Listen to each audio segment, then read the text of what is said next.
आज जिला कोर्ट परिसर रे समस्त विचारपति कर्मचारी और वकिल भाई माने मिसी कोर्ट परिसर और कॉलेज छक परिष्कार करथिले। डॉक्टर प्रसन्न कुमार पंडा जिला जज, श्री रुद्रप्रकाश नायक रजिस्ट्रार, श्री सत्यप्रिय दास मुख्य विचार विभाग अधिकारी, श्री शांतनु कुमार दास एडीजे, श्री विजय कुमार दास वरिष्ठ देवानी जज, वरिष्ठ जज महिला कोर्ट श्रीमती बबिता दास, उपखंड विचार विभाग अधिकारी श्रीमती प्रतिमा दास, प्रथम श्रेणी विचार विभागीय अधिकारी श्री देवेंद्र नाथ बाघ और सचिव जिला आईन सेवा प्राधिकरण सुश्री संगीता पात्र प्रमुख विचारपति प्रीतिपाल सिंह सभापति, बार काउंसिलर और अन्य सदस्य माने उपस्थित थिले।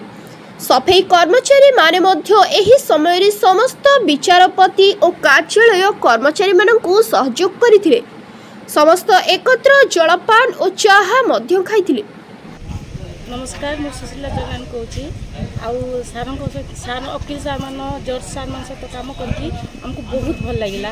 बहुत साफ सफाई कलु आउ स्वच्छ भारत करलु समस्त ये मेला मिसाकी ये भल आयोजन होता समस्त बहुत खुशी लगिला। एमती प्रत्येक वर्ष आमर हुए सा भल लगे। नमस्कार।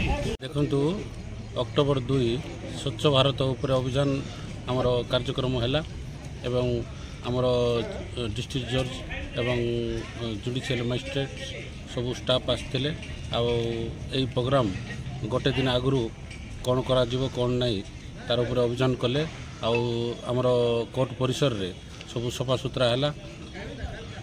भविष्य में परंपरा रहिबो। आम पीढ़ी ने देखिए आपण आजिकल जो स्वच्छ भारत प्रत्येक पंचायत रोचे भारत सारा भारत में होची। तेणुक स्वच्छ आमर जो महात्मा गांधी तांकर स्वच्छ भारत उपर जो अभियान रही प्रत्येक पंचायत आउ प्रत्येक नागरिक ता पालन कर बहुत भल लगुच बहुत भल भी थिला। आठू बेसी कौ कह आठू भल हो पारे ना। समस्त कोऑपरेट कर समस्त मिसिक काम कर सहित जो कर्मचारी माने थिले ता सहित आज वकील भाई माने भी थिले और सार माने भी थिले तो आपन से सहित काम करे केमदी फील होची? बहुत खुशी लगुच।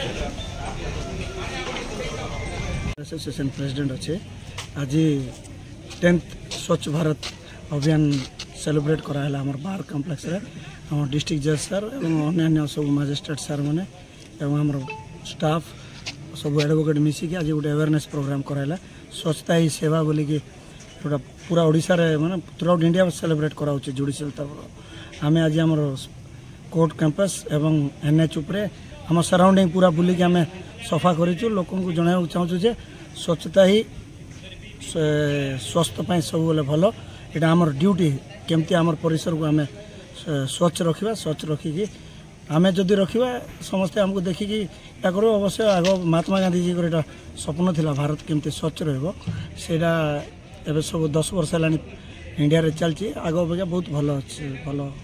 मालकानगिरी रामकृष्ण चौधरी रिपोर्ट संघर्ष टीवी।